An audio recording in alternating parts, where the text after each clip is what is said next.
Ay, isang mapagpalang araw sa ating lahat. Nako, eto, breaking news. Nako po, nagsalita na po si Mike Defensor na tila dito sinasabi niya po ay si Gutesa po ay illegal na kinulong.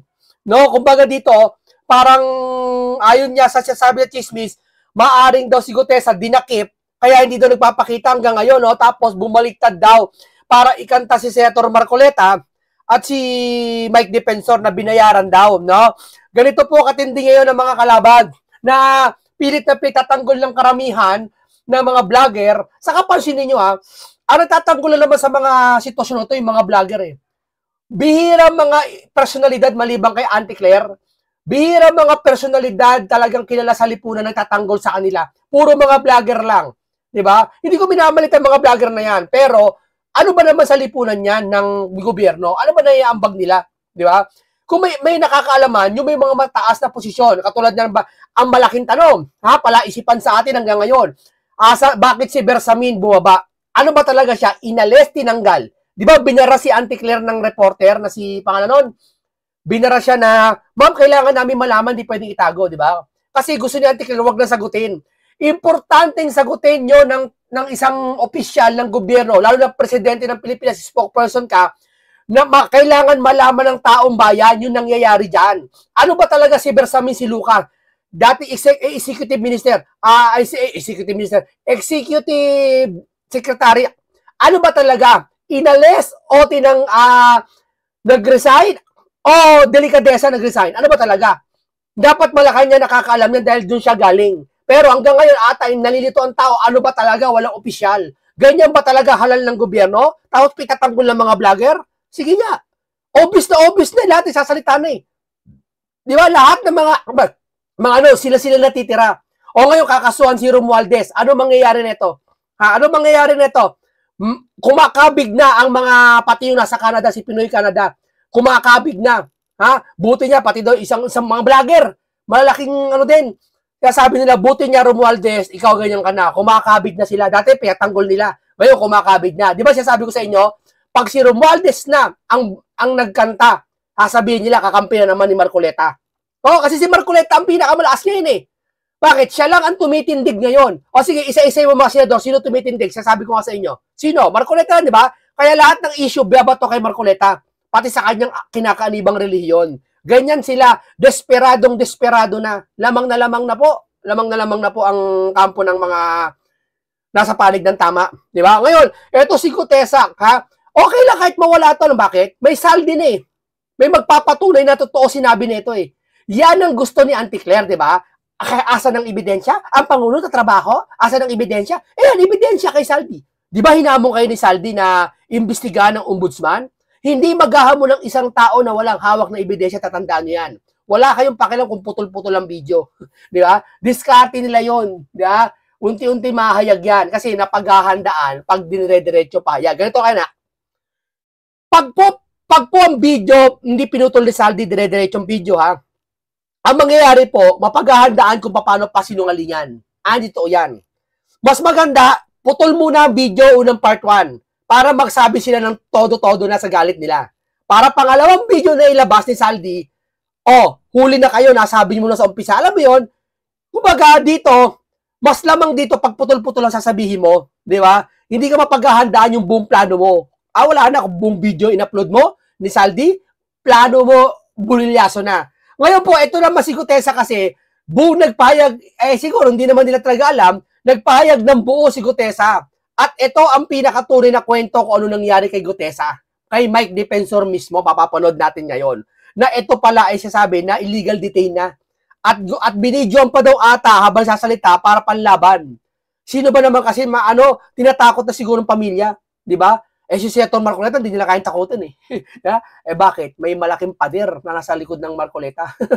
Hindi nyo kayang banggain. Mga langgam lang kayo. Di ba? Ibig sabihin, eto si Gutesa, ang pinaka-punto natin dito, tila parang babaliktad na yata. No? Tapos parang tila, habi na, dinukot daw, etc. Di ba? Eto, painggan nyo si Mike Defensor po. Lana, laglag na kalaban. Kasama! Katulad lang aking binabanggit kanina, gusto ko po sanang lumayo muna sa politika. Nung ako ay imbitahan ni Senador Marcoleta at ng sagip nung pong nakaraang halalan, ang sabi ko kay Senador Marcoleta, Senador Kadante, kung maaari, ayoko munang sumabak sa politika. At umabot po sa punto na maraming nagiging panggugulo, debate at away sa politika, hindi po ako nakikialam. Hanggang sa lumapit si Sergeant Orly Gotesa.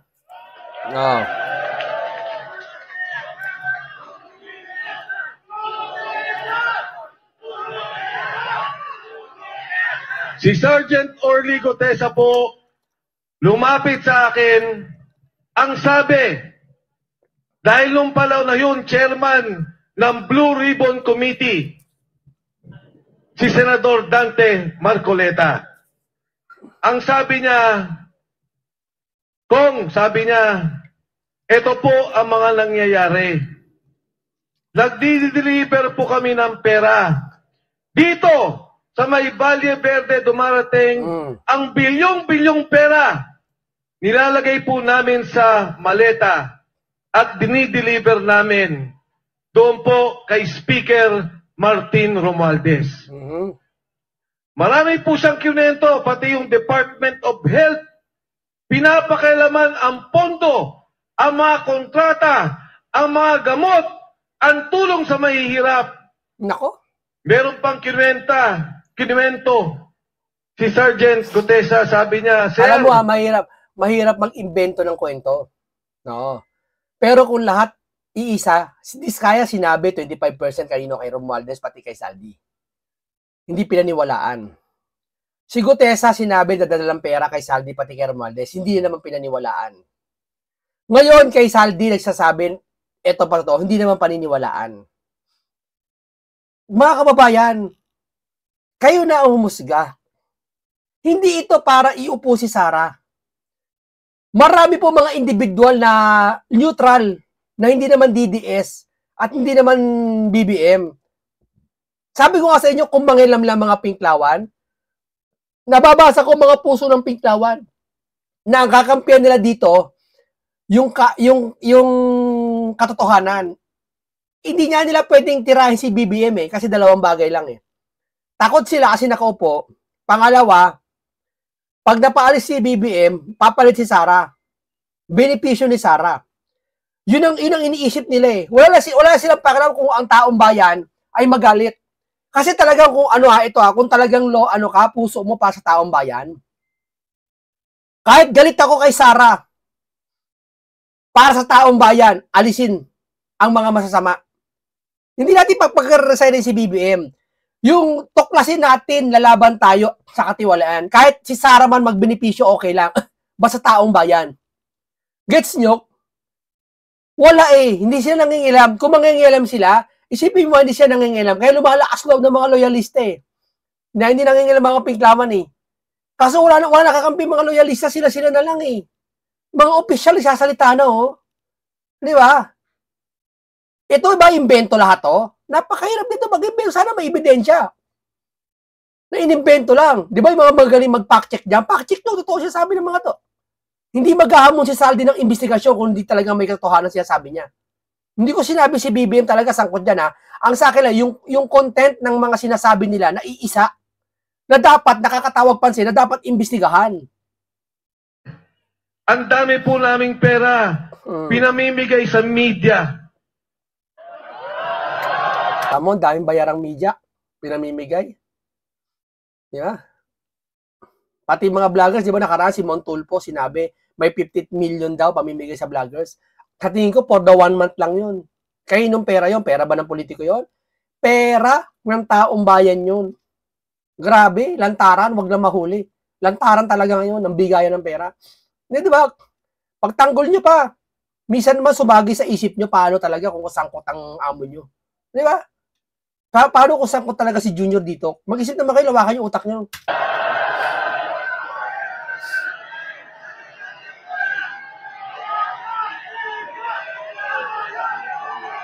Ang sabi ko, Sergeant Gotesa, mas maganda na ikwento mo yan kay Senador Marcoleta. Mas magandang siya ang makadinig dahil siya naman ang taga-pamahala, ang pinuno ng Blue Ribbon Committee. Kaya po nagkita kami. Sabi ko kay Senador Marcoleta, Kadante, pakinggan mo lang. Sabi niya, Mike, totoo ba yan? Yan bang taong yan kilala mo? Sabi ko, pakinggan. Sabi, tanim witness daw ni Marcoleta. Sus, sa pelikula na nangyayari yun. Anong tanim witness? Anong benepisyo ni Marcoleta dito? Sige, kung tanim witness. Anong may benepisyo niya rito? Sige nga. Ang tindi ng mga to. Binayaran daw ni Sara. Sa kukuha. Skupo. Pati daw INC binayaran ni Sara. Imagine, pumunta sa INC. Ha? Ako may alam ako. Ang pumunta sa INC, hindi lang 600,000 isang day. Yun na sa buong vicinity na yun, lahat na pati sa mga puno-puno pa, mahigit 1 milyon yun. Ang pumunta tapos day 2, mga 2 milyon na halos, pagkukumpiti mo, 3 milyon na. Lahat yung binayaran, 3,000. Alam mo magkano abot yung pati arkila sa sakya, pati libre mga pagkain? Libre pagkain, alam mo magkano abot yung pera? 30 billion! Naknantiting ka kung talaga nabayaran 30, kumpiti mo, kasama bus. Buong Luzon nyo, mga abasin arkila, magkano arkila ng bus? Hindi ka makaka-arkila 3,000 bus. Baka jeep lang, arkila mo, 3,000 na. Eh, ang bus magkano? Baka 15,000, 10,000, 10,000. Di ba? 3 araw yan. Hindi lang isang araw, kung ang arkila ng bus ng araw, 10,000, balikan. Eh, nabiyahe yung bus. Papayag ka ba yung 3 araw na yun, yung 2 araw na yun? Eh, 3 araw inarkila yung bus Papayag ba yung bus na yun? Hindi siya mamamasahe? Hindi siya mamamasada para abang ka lang doon? Siyempre, babayaran mo yung araw noon. Kung puumpiti mo, 30 billion ang gagastusin doon lahat-lahat. Binayaran? Sino loko-loko magbabayad ng 30 billion? Si Sara? Ano yun? Mas madami pang budget ni Sara sa Pilipinas? Hindi pa nga nakaupo, presidente yan Naknantiting naman talaga. Mag-iisip lang kayo, hindi pa kukonekta. Di ba? Dinggin mo ko ano sasabihin niya at magugulat ka. Eto na, magugulat kayo sa Nakita po kami. Kinuwento ni Sergeant Gutesa kung ano yung ginagawa nila na bigayan ng pera. Ang katunayan ngayon ko lang nalaman na yung isang maleta pala kaya maglaman ng 48 million pesos. At yung pala pong 1 milyong piso, ang kalagahang bigat ay 1 kilo. Hindi daw sila nagbibilangan ng pera. Kinikilo ang pera para malaman kung magkano. Baka may mga mag-iing na naman dyan, Yung pagkilo ng pera po, ang sabi kasi ng mga eksperto, pag yung pera natural bago man o hindi, 1 milyon, 1 kilo yan.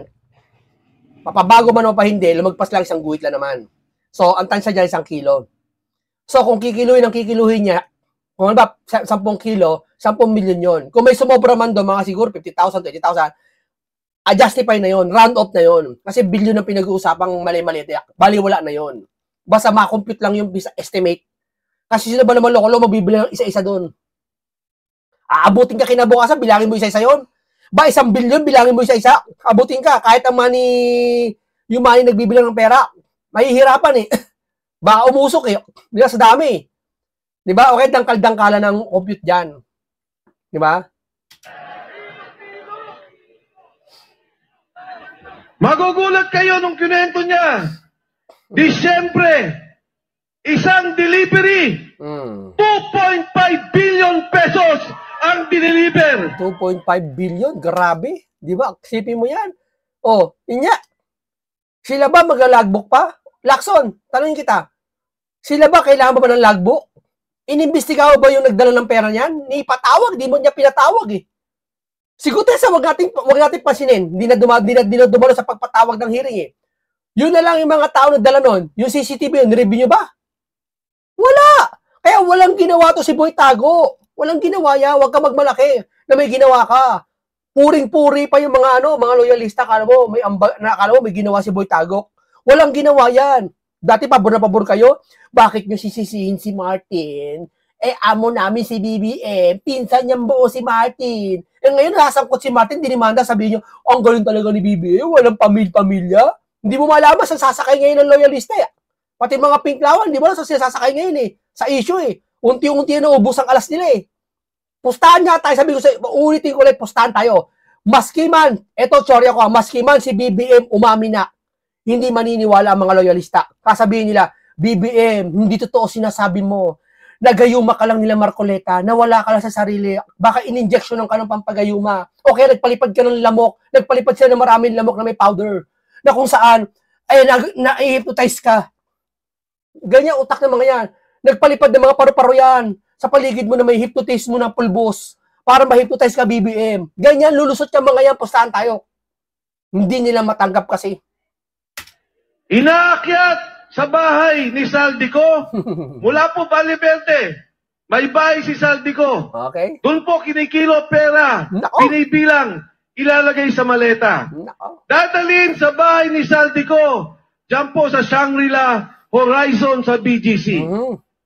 Inaakyat lahat ng maleta at binababa muli. Mama. Hindi ko po maintindihan, tinanong ko, Sarge, bakit inaakyat pa yung maleta, ang bibigat? Pagkatapos ibababa muli. Sabi niya, sir, hindi ko rin po alam. Pero ganun po ang aming ginagawa. Ngayon ko lang napagtunton na yung palang mga maleta, kinukunan ng litrato para malaman ang delivery kay Speaker Martin Romualdez. Baka sabihin ng iba dyan, bakit di kinuha doon pala sa ban? Bakit? Pag guilty ka kasi, at bilyon-bilyon ng dala mong pera, hindi mo kukuhanan nyo. Mali-mali, takasya yon sa mga 3 buwan, 3 ban. Pipicture ba sa labas yun, ay makita ng kapitbahay yun, tumistigo pa yun. Ngayon po, nung una, si Sergeant Gutesa sabi niya, hindi ko kailangan ng protective custody o proteksyon ng Senado. Sabi niya, huwag niyo na rin po akong isama sa Witness Protection Program. Sasama siya sa mga kasama niyang Marines. Noong una, hindi po kami nakapag-usap ng direkta. May nagsasabi lang po kung ano ang kanyang mensahe. Ngayon, ang huling mensahe nung nakaraang 2 linggo, hindi na po siya pinoproteksyonan. Siya po ay kinukulong na, illegally detained ng kanyang makasama ng MC2 ng Philippine Marines. Grabe, kung totoo man ito. Hindi ako may sabi niya, si Mike, kinukulong na. Wala na takipan na Takot Anong nangingiwa mo sa ito pag di ka umamin, takot? Takot saka nabayaran ka na. Halimbawa, ikaw ang testigo, bayaran ka ba naman ng 100 million? Tatahimik ka, hindi. Hindi ako Ako, personal ako sa sarili ko tatahimik ako. Kahit ako, tatanggapin ko 100 million. Ligtas na pamilya ko sa gutom, buong angkan ko. Hindi na maghihirap. Tutulong ko pa sa kapwa ko. Magninegosyo na ako. Realidad tayo. 100 million yun O higit pa, mga 200 million. Sipin mo. Sige. Kaya ang dapat gawin dito, investigasyon na Kasi tatapayan ng pera Di ba? Huwag tayo magpaibabaw. Talaga nakakasilaw ang 100 million. Di ba?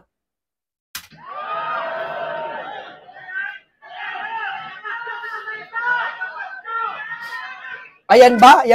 Tanim witness pa yan? Sino mas kayo nahinala? Si Marcoleta at si Mike na nagsasalita, nagpapa-interview sa kung saan media, lumalabas siya anytime, bukas na libro sila? O yung mga sangkot, hindi magsasalita, minsan lang magsalita. Yung mga pinangalanan, hindi magpatawag sa hearing, hindi maiupo. Hindi ma-interview sa TV. Sige nga. Sino mas guilty silang sa kanila? Na kayo nahinala? Alam niyo po, ang kinakaawa ko, naintindihan ko, si Sergeant Gutesa, napapirma na po nila ng affidavit. Nako. Umatras na, iniba na ang kwento. Nako. Ang sabi niya, iniba na ang kwento. Si Defensor at si Marcoleta ay babayaran daw siya sa kanyang sasabihin. Binidyo si Sergeant Gutesa. Ayan, binidyo pa. Ilalabas yung video na yan, tamo. Dapat, dapat ang duda ko ganito Diyan, kung totoo man siya sabi ni Mike Defensor na binidyo si Gutesa habang sasalita, siguro mga ganito mga salitaan niya, no? Ako po ay si Gutesa, hindi po totoo, binayaran lang po ako ni Mike Defensor at ni Senator Dante Marcoleta para tumistigo laban kay Martin Romualdez at sa iba pa. May video yan, tingin ko, kasi sabi niya may totoo binidyo eh. Ilalabas yun, tingin ko, bago mag-rally ang INC dati. At kalagitnaan ng rally ng INC. Kaso, naunahan sila ni Saldi. Naunahan sila ni Saldi. Kasi pag nilabas pa nila yung video na yung kay Gutesa, wala naman niniwala. Kasi si Saldi mismo, alam nga naman paniwalaan yung si Gutesa. O sige, palagay natin bumaliktad si Gutesa, no? Kayo maniniwala? Kay Gutesa? Palagay natin binayaran siya ni Marcoleta. Kayo maniniwala? Kay Gutesa o kay dating chairman ng appropriation ng budget? Kayo maniniwala? Appropriation ba ng budget? Mali ba ako? Ano ba si Saldi? Chairman of appropriation ng sa lower house, di ba? Basta yun ninyo, may kinalaman sa budget. Kayo maniniwala? Kay Saldi ko. O ikaan nyo, mga didis, akala ko ba hindi kayo naniniwala kay Saldi ko? Hindi naman lahat eh. Di ba? Ibig ko pala sabihin, pag si Saldi nagsalita, hindi na kayo maniniwala. Kaya pa imbabawan yan. Pag sinabi ni Saldi na nagsalita siya at may paniwala naman dapat paniwalaan. Pero hindi ibig sabihin na hindi na dapat paniwala si Saldi. Ganito itong mga to eh. Makakita lang sila ng kakaibang kasalanan ng tao. Akala ko ba kayo mga didis hindi naniniwala kay Saldi? Ba't kaya tatanggol yun, naniniwala na kayo? Tongak! Ako hindi ako DDS, pero ako, may bagay akong pinaniniwalaan kay Saldi, may bagay na hindi. Ganon. Ibig mo pala sabihin, si Saldi, pag sinabi palang hindi paniniwalaan, paano pala pag sinabi, Saldi, ano pangalan mo? I'm El Saldi ko. Hindi kami naniniwala sa'yo. Hindi ka pa rin maniniwala, sinabi ito ang pangalan. Kasi nga, katwira mo, huwag paniwala si Saldi. Ganon kayo eh, nilalahat nyo eh. Hindi lahat ng pagkakataon ay hindi ka maniniwala sa tao. Kahit yung pinakasinungaling na tao sa buong mundo. Kapag yung sinasabi nun ay may ebidensya, may patunay, maniniwala ka. Pero hindi po ako galit. Kahit na baguhin niya kwento, naintindihan ko. Dahil pag ang pamilya mo, ang asawa mo, ang mga anak mo, ang tinakot, naintindihan ko, Sergeant Gutesa, huwag kang mag-alala, naintindihan ka ng sambayan ng Pilipino. Correct? Ang aking apila sa mga nagkukulong sa kanya, pakawalan nyo naman po yung tao. Total naman, napapirma nyo na. Hindi sila papakawalan yan. Kasi pag yan inattend sa hearing, mako-corner yan ni Marcoleta. Si Boy Tago sa si Boy Pepsi, hindi mako-corner yan. Si Marcoleta lang makaka-corner dyan. Kung yan tanongin yan. Mapapaamin ng di oras yan. Kaya hindi nila pwedeng pakawalan niya. Na? Diyan ka lang. Di ba? Nagbago na ng salita. O sige ya. Kung talaga si Gutesa binayaran, palitawan niyo si Gutesa, magharap-harap po. Sige ya. Total naman, video nun niya. Na sinasabi na iba na ang kanyang salita. Na hindi na siya nag-deliver kay Martin Romualdez. Pakawalan nyo na po yung tao. Dahil yung tao, hindi na kinabang kahit 5 sa kawalangyaan, sa korupsyon na nakikita natin sa gobyerno. Yung kay Sergeant Gutesa, konsensya, nalulunod yung kanyang kamag-anakan. Yung mga kasama niyang sundalo, nalunod yung pamilya sa Bicol, binabaha, nawalan ng negosyo, nawalan ng pangkabuhayan. Pero ni Cinco, hindi ang kumita. Hindi ang congressman, hindi ang senador, hindi ang contractor, hindi ang DPWH. Nag-deliver lang yan ng pera. At konsensya sa nakikita niyang nakawan sa sambayan ng Pilipino. Tapos sabihin nila, Gutesa daw pinaka-suspect. Pinag-post sa page. Si Gutesa daw pinaka-suspect ng lahat. Ay, Diyos ko po! Ang masama nito, naniwala sa page. Parang ganito, sabi ko, paborito kong linya. Sa sabungan, may nagdala ng pato. May mananalo bang pato sa sabungan? Wala, baka kapag sala mo pa lang, isang tadyak na ng manok yun, panderby, tigok yun di ba? Ang masama nito, nung isang sabungero nagdalo ng pato sa sabungan, eng yun, di ba? Kasi hindi ka magdala ng pato. Ang masama nito, may pumusta sa pato. Di ba? Parang ganito. Alam nilang ito, ang katotohanan, may naniwala pa rin na si Gutesa daw ang talagang mastermind. Si Marcoleta daw, mastermind, saka si Mike. Tanungin mo, asa na punta yung Kaban ng Bayan? Sa kanilang dalawa, pinagkatian. Ay, nila Bongo, nila ganito, walang niya. Wala na. Kawawa naman kayong mga loyalista kayo. Laglag nating ano nyo. Laglag niya. Wala na, laglag na kayo. Lalaking laban dito. Mga kasama, kahapon lang, yung pamilya niya, inilipat na namin ang bahay dahil binabantayan din. Bakit? Dahil si Saldico, sinabi niya, totoo ang sinasabi ni Gutesa. Tama. Ang aking pong kinagulat, ang aking pong kinamangha, dati ang sinasabi ko, imbestigahan ninyo si Saldico. Dati ang sinasabi ko, imbestigahan ninyo si Speaker Martin Romualdez. Ngayong kulang narinig yung sinabi ni Saldico na ang pera, dinadala nila ang mali-malitang pera kay President Bongbong BBM Marcos. Nako.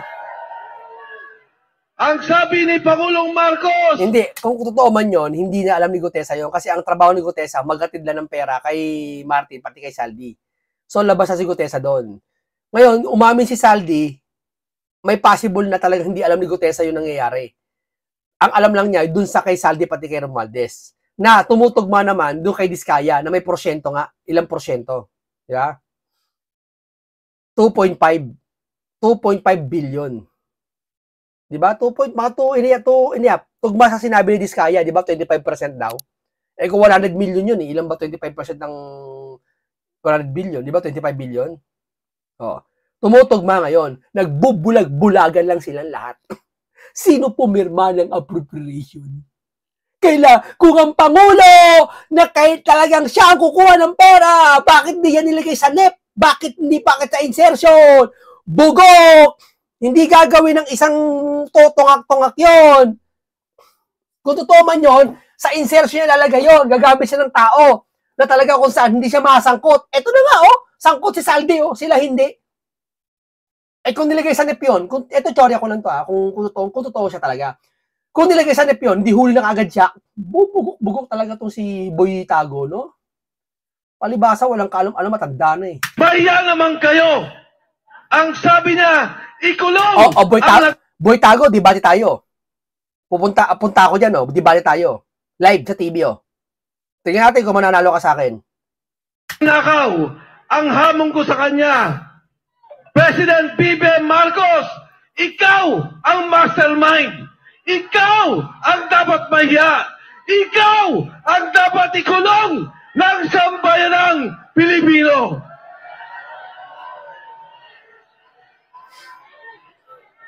Ngayon, sasabihin nila, ang sabi po nila, Saldico, umuwi ka, harapin mo ang kaso. Ngayon, ang sabi nila, may kaso na si Saldico. Nung araw, ang sabi nila, wala silang kaso kay Saldico. Wala silang maikakaso. Wala silang maikakaso kay Saldico. Dati. Pero ang doon ng insertion, gustong paliwanagi, ayaw umuwi. Ngayon naman, wala naman pinagkaiba, sinabi na naman ni Saldico yung katotohanan. Kung hindi kayo guilty, kung hindi totoo siya sabi ni Saldico, ba't nyo kakasuhan? Hindi pa totoo lahat si Saldico ba't nyo kakasuhan? Kasi gigil na kayo, gusto nyo nang pauwi si Saldi. So, lumalabas, totoo yung chismis. Na totoo siya sabi niya, tumutugma na pinipigilan niyo si Saldi na umuwi.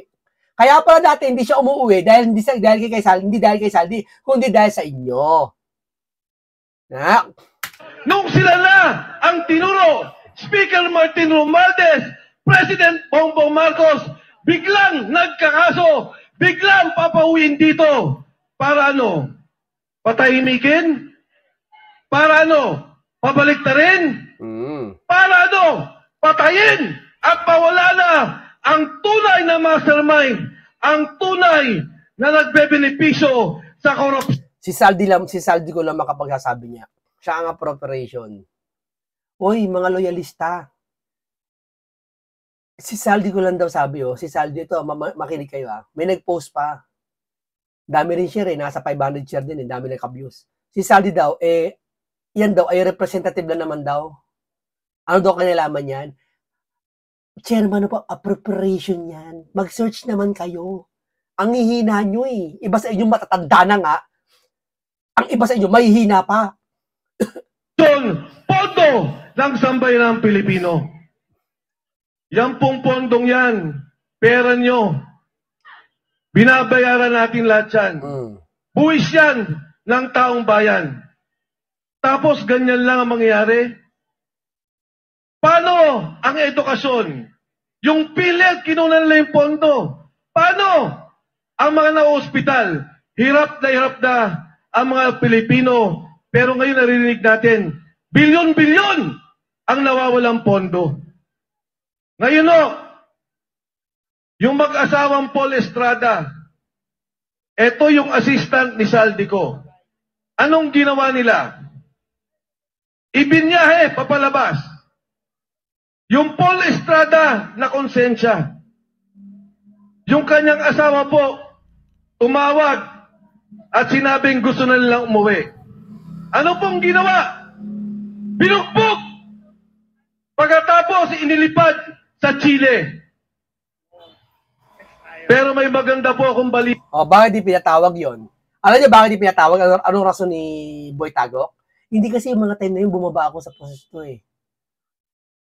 Kaya siya bumaba sa pwesto kasi para walang mangyari. Ligtas siya. Kunwari, nagtampo siya sa mga kasama niya, ayaw na niya. Kung tampo ka pala sa mga kasama niyo at ayaw sa'yo, bakit bumalik ka ngayon? Di ba?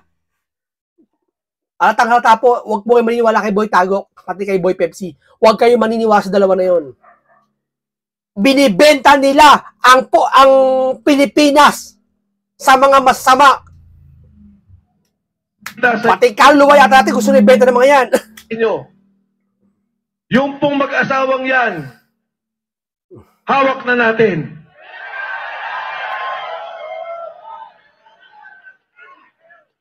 Si Paul Estrada po, kailangan natin protektuhan. Dahil siya mismo... Alam mo, ito masama, itong protekto na yan, Sabi ni Marcoleta, protektuhan si Gutesa, sila John Lloyd Estrada, yung nag-deliver ng mga pera. Alam mo, sabi ng mga loyalista, bakit niyo po protektuhan yan? Mga nagdakaw ng kaban ng bayan. Ha? Si Gutesa nagdakaw ng kaban ng bayan? Titi naman, nawawala ba kayo sa sarili nyo? Nag-deliver ng pera yun. Bakit daw protektahan yung mga yan? Kriminal daw yan. Anong kriminal? O sige, palagay natin kriminal yung mga yan, Bakit di kayo maniniwala kay Gutesa? Kriminal pala Ba't sabi niyo hindi siya credible? Nalilito na kayo. Talo na kayo. Sabi ni Saldico, ang nagdi-deliver kay Martin Romualdez at President Bongbong Marcos. Mga kasama, yung ating pong pagkakaisa ngayong hapon, nung una, ayokong manawagan na mag-resign si Bongbong Marcos. Ayoko pong manawagan doon sa sinasabi nila na magnanakaw at dapat ikulong si Bongbong Marcos. Pero dito sa akin nakikita, yung pagsalita ni Saldico, wala na pong kaduda-duda. Si Saldico, chairman ng Appropriations Committee ng Kongreso. Siya chairman ng Appropriation Committee. Tapos di niya paniniwalaan. Sino pumipirma niya? Sino? Si Gutesa? Si Marcoleta? Pumipirma ng budget na yan? Sino? Kayo sumagot ko sino pumipirma. Bata nila! Sino? Si Trump? Pumipirma? Si Putin? Sino ba? Si Abe Sicho? Hindi. Wala na yun eh. Sino gusto po yung pirma niyan? Sino? Si Duterte? Dati kasi budget ng Duterte, inaayos na ni Marcos. Tao nila, 3 taon. Hindi ka magiging chairman ng Appropriations Committee Tama. kung hindi ka pinili ng Pangulo. Tama. Si Speaker Martin Romualdez, pinili ng Pangulo. Tama. At yung pontong yan, sila ang gumagawa. Sila ang nag-aayos. Ngayon pong araw, tinanggal si Executive Secretary Bersamin. Tatanggalin din daw ang DBM Secretary Amina Pangandaman. Ang apil ako sa kanilang dalawa, magsalita na rin kayo bago kayo kasuhan at ituro ng administrasyong to. Alam nila ang galawan ng pondo. Alam nila ang nangyayari. Maawa naman kayo sa sambayan ng Pilipino. Sa kasaysayan po natin, ngayon lamang nangyari ang ganitong korupsyon. Ngayon lamang ang nangyari ang ganitong nakawan. Ang sitwasyon po natin, ang mismong sindikato, ang administrasyon, ang Pangulo, ang nangunguna sa sindikato ng Republika Sasabihin ng mga ng Pilipinas. Sabi ng loyalista, asan ang ebidensya mo? Paano magkaka-ebidensya? Ayaw nyo imbestigahan. Diba? Si Lacson bumaba sa Blue Ribbon nakaraan. ICI nakatago pa rin nakaraan. Oh, ayaw nyo ipatawag yung dapat patawagin. Sasabihin nyo, ano ebidensya mo? Bugok!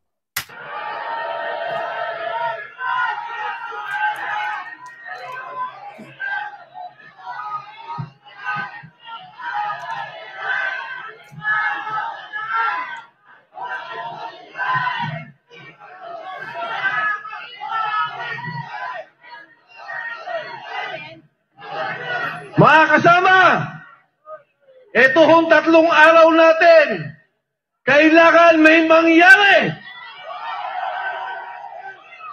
Itong ating pagkakaisa, kailangan marisolba ang problema ng ating bansa.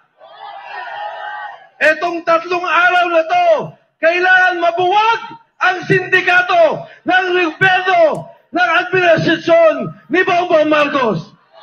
Payag ba kayo? Naniniwala ba kayo na dapat mag-resign si BBM?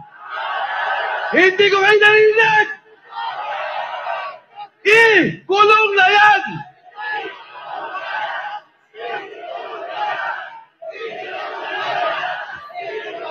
Marcos resign!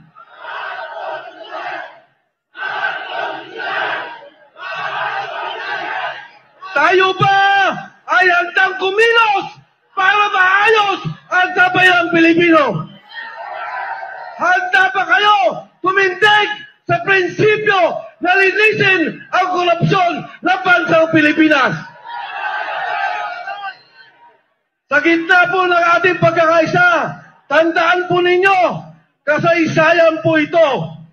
Sa pagkakataong to, tumayo ang Pilipino, tumayo ang sambayanan para itigil ang korupsyon, itigil ang bulok na sistema at ayusin ang kinabukasan ng kabataang Pilipino. Yun, apo, ang ganito lang po muna tayo, no? Huwag tayo papalin lang. Ang mga kalaban lang ngayon talaga mga vlogger. Wala na po sila kakampi, maliban kay Auntie Claire. Wala sila kakampi. Lahat nasasalita na eh. Kahit mga DDS, nasasalita na eh. Si Eli San Fernando ng kamanggagawa, party list. Hindi naman BBM yun, hindi rin naman Sara yun. Pero tignan mo, katwiran nila. Ang dami yung nasalita. Oh. Kaya wala na. Ang hinihintay na lang po magsalita si Romualdez. Magsalita ka na po. Baka manalo ka pang presidente. Sige na, magsalita ka na. Di ba? Yun lang yun. Oh. Ang ganito lang po muna tayo. Paalam sa inyong lahat.